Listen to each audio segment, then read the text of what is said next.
Well, we're in Makati now, and we got it's sort of like a sky train thing, and they call it the MRT, but there's a LIT and maybe other lines as well.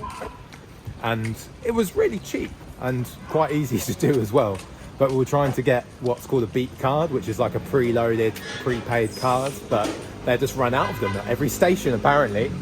But so we got a single-use card, and I think it's never much more than 20 pesos. Ours was 16 each today, which is what, maybe 20p, maybe less than that. And it was air-conned, and it does get really busy in the evening though.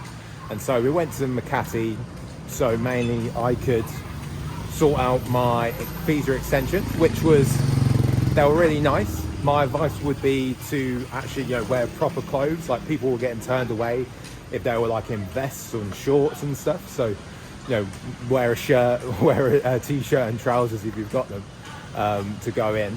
And it's a bit expensive, so make sure you've got your money with you. But now we're in Makati in an area called Poblacion, and we're just going to try and find something to eat. So we'll see how it goes. So finally, in all of Metro Manila, we're in Makati now. I've managed to find my cheap pandesal. This cost 3 pesos. As you can see, I was too excited to get into it. And 3 pesos is what? Like a penny, maybe? Less than that? And I got 2. And you're supposed to dip them in some coffee, but I'm too hot for that at the moment. But Masterat.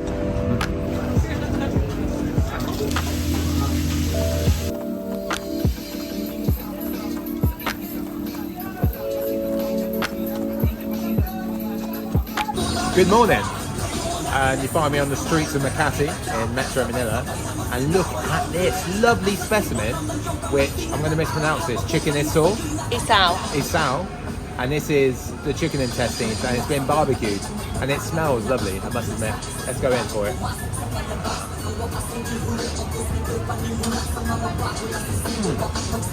Oh. It tastes like it's really soft. It's not like chewy at all. It sort of melts in your mouth. That's a 10 out of 10. Well done, chicken intestine. Next on my menu, I don't know if you can see that very well. It looks a bit like black pudding because it basically is. It's congealed blood, and they call it Betamax because it sort of looks like the old-fashioned cassette tapes. I do really like blood pudding. And let's go in and see.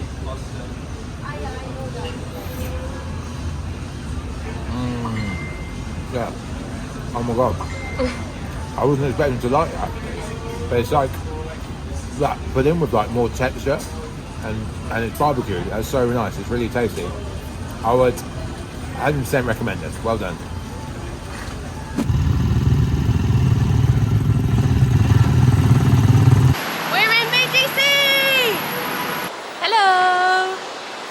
Having a mall day. So far we've been to Uptown Mall, we've been to Market, we've been to the mall Ayala next to Market, and now we've come to Venice Canal Mall, and it's like Venice. We're on a bridge overlooking a river, and there's gondolas, and it's weird. It's kind of weird. Yeah.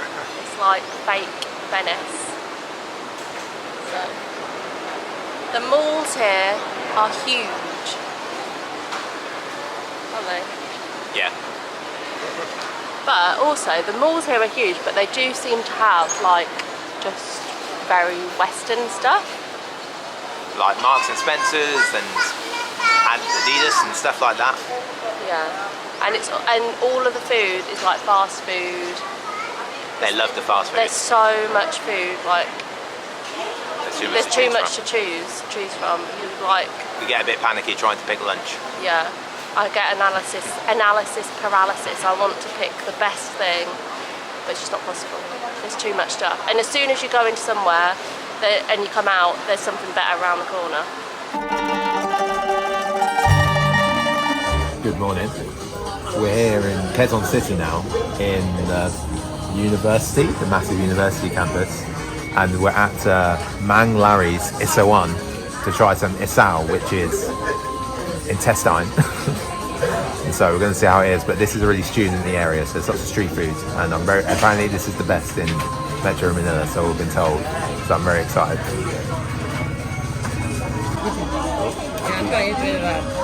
So I've got some green mango, or as they call it in Tagalog, green mango, and we think it's with some shrimp paste.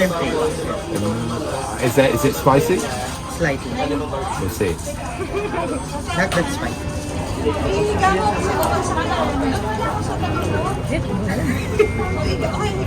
It's interesting. It's salty. Very salty. Yeah. And we would never have shrimp paste with mango in the UK. We haven't tried the mango on its own. Shrimp paste is, I can't describe that. There. Your mango is really nice though. I'll I'm not sure about this one. get so Okay, now I'm going to try the green mango. I've not had it before. I just so.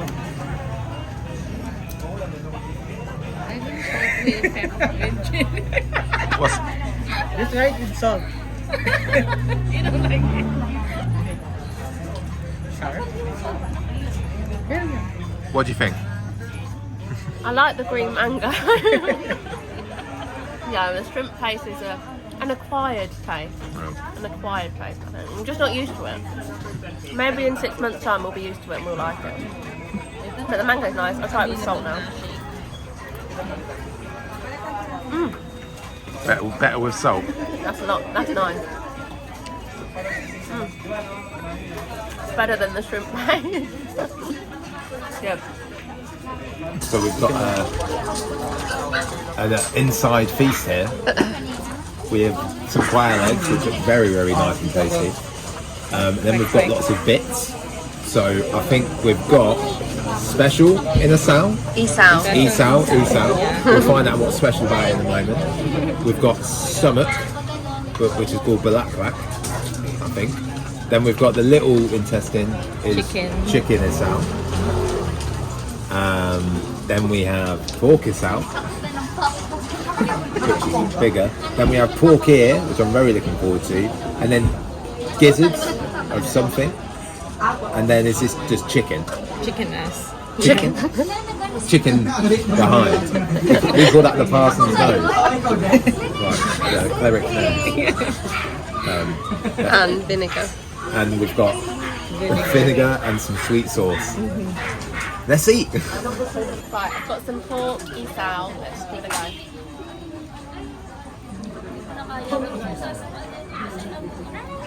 It's really nice. Surprisingly.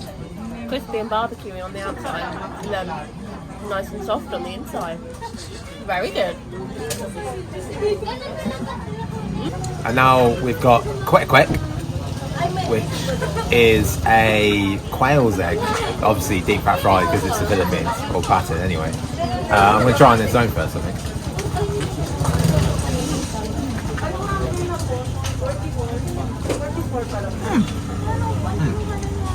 Everyone. The Asian Scotch egg. It's good. We have just a lovely bit of stomach. Is it pig's stomach normally? I think, yeah. Pig's stomach. Okay, and I'm not saying this right, but bulaklak. Bulaklak. Bulaklak. And I have some lime and some vinegar.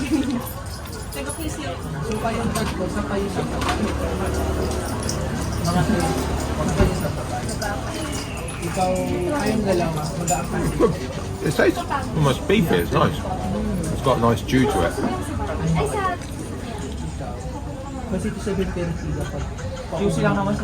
It's maybe a bit too chewy. Makes me alright to chew.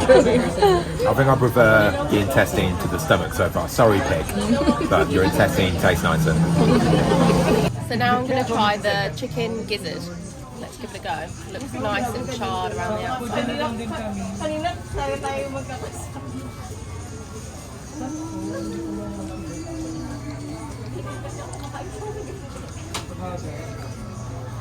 Quite nice, just chickeny, but it's quite like tough. Chewy.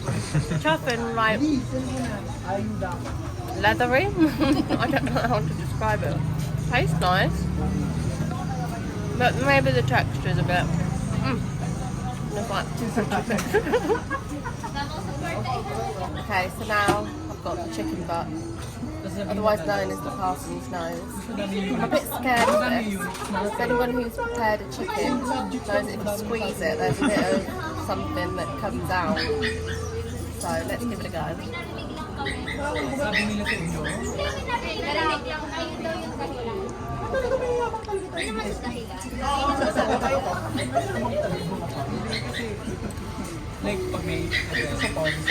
It's just like a fatty piece of a bit of chicken. It's quite nice. Very good. Would you recommend it? Yeah, maybe if you haven't like prepared a chicken before. There's like two in my head about squeezing it.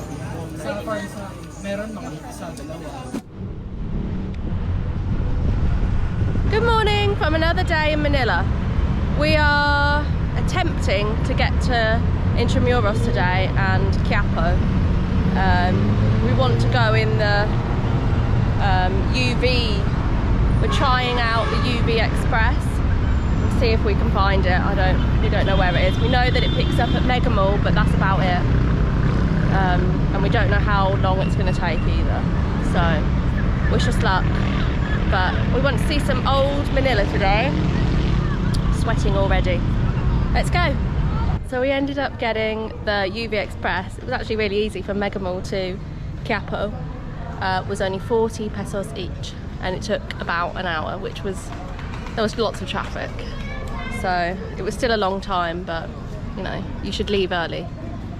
Oh yeah, and where the UV Express in Quiapo drops off is just be brave.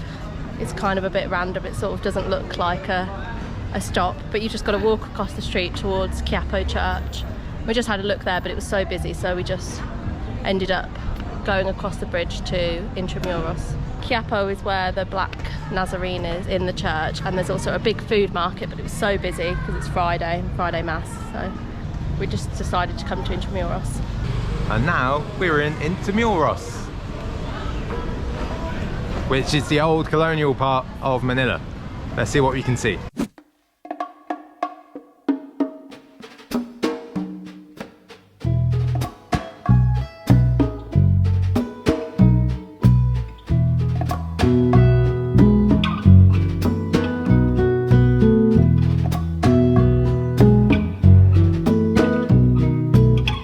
Well, we're in Intramuros, which is the old walled part of the city, sort of the colonial part, and we've just been into the cathedral, which is actually the 8th cathedral on the spot because it keeps getting knocked over by earthquakes, and I think that was built after the Second World War, so it actually had quite a modern feel to it. It was nice, and we learned a bit of the history, and now we're heading past the horse, to Fort Santiago.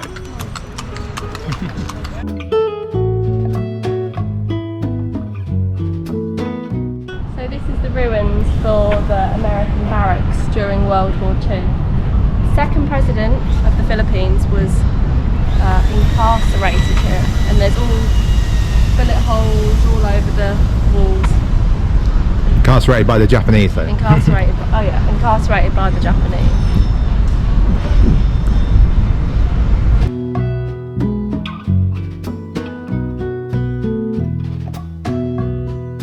We're in Fort Santiago, and we've just been into a quite new, I think, exhibition about Jose Rizal, who is one of the Filipino heroes, and he was executed by the colonial Spanish here just before they got independence.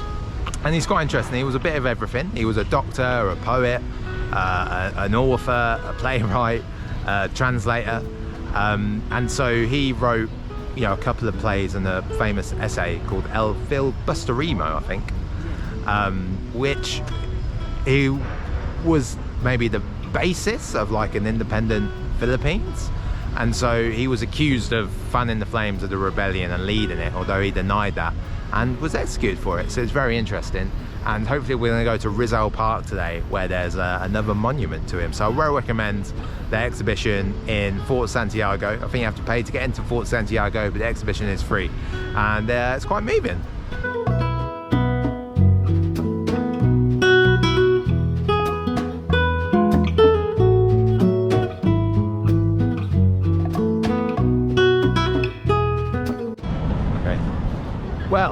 So we walked all the way from Intramuros down what we thought was going to be like a nice seafront. We tried to find some nice waterfront or a bay. That was maybe a bit naive of us. So we've walked all the way down to Mall of Asia area, which is quite far.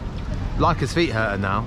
So we're going to try and find some street food. Apparently there's something called the Mall by the Bay. So we're going to see what we can see.